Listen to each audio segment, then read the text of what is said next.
നേരത്തെ ഈ സംഘർഷം ആരംഭിച്ച ഘട്ടം മുതൽ പടക്കോപ്പുകളും യുദ്ധസന്നാഹങ്ങളും ഒക്കെയായി അമേരിക്ക അവിടെ തന്നെ ഉണ്ടായിരുന്നു. പക്ഷേ ആ സമയത്തൊക്കെ ആയത്തുള്ള അലി ഖാംനയി എടുത്ത നിലപാടെന്ന് പറയുന്നത് ആക്രമണം ഉണ്ടായാൽ തിരിച്ചടി ഉണ്ടാകും, അത് ഉറപ്പാണ് എന്നാണ്. പക്ഷേ അത്തരത്തിലൊരു ആക്രമണത്തിലേക്കൊന്നും കടക്കുന്ന സാഹചര്യമൊന്നും ഉണ്ടായില്ല. പക്ഷേ ഇപ്പോൾ നോക്കൂ, കഴിഞ്ഞ ദിവസം ഇറാന്റെ ഒരു ഡ്രോൺ അമേരിക്ക വെടിവെച്ചിട്ടിരുന്നു.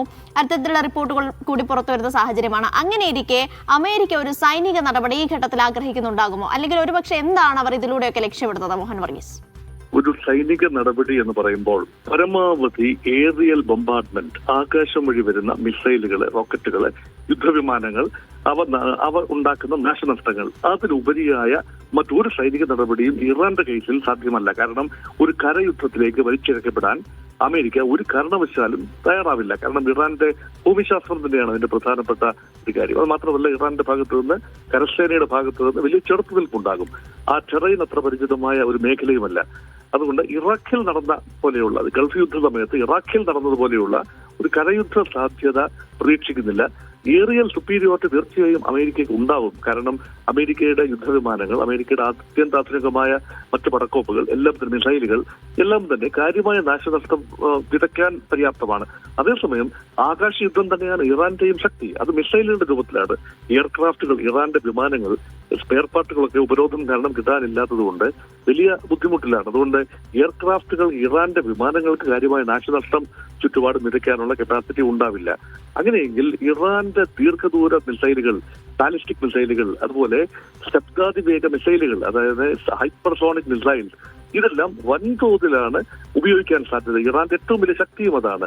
വർഷങ്ങളായി ഇറാൻ ബിൽഡ് ചെയ്തു വരുന്ന മിസൈൽ ശേഖരം, ആ മിസൈൽ ശേഖരം കുറവ് ചെയ്യുക അല്ലെങ്കിൽ നശിപ്പിക്കുക, ഇത് ഇസ്രായേലിന്റെയും അറബ് രാജ്യങ്ങളുടെയും അമേരിക്കയുടെയും എല്ലാം സംയുക്തമായ ആഗ്രഹമാണ്.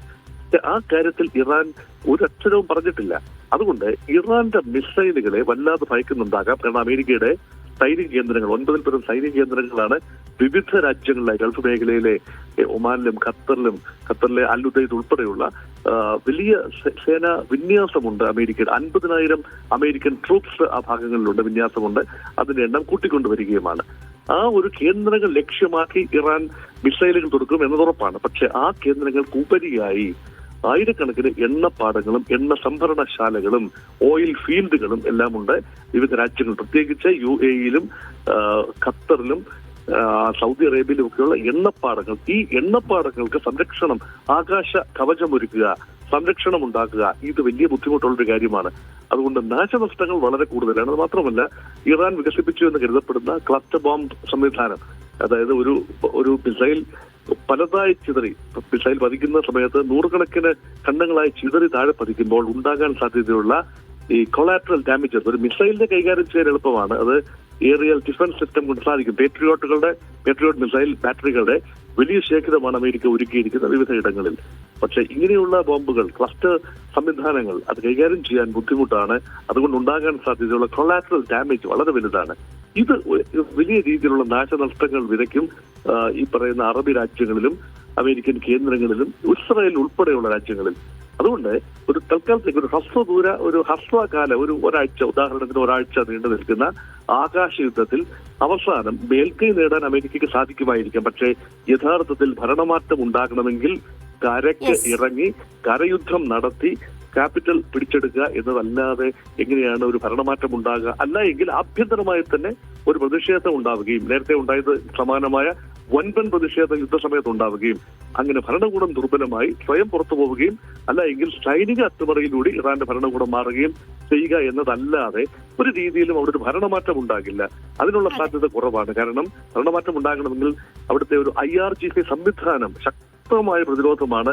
അതൊരു ഫൈറ്റിംഗ് ഫോഴ്സ് മാത്രമല്ല, മറിച്ച് ഭരണകൂടത്തെ ഏത് രീതിയിലും സംരക്ഷിക്കുന്ന ബിസിനസ് വെഞ്ചേഴ്സ് ഉണ്ടവർക്ക്.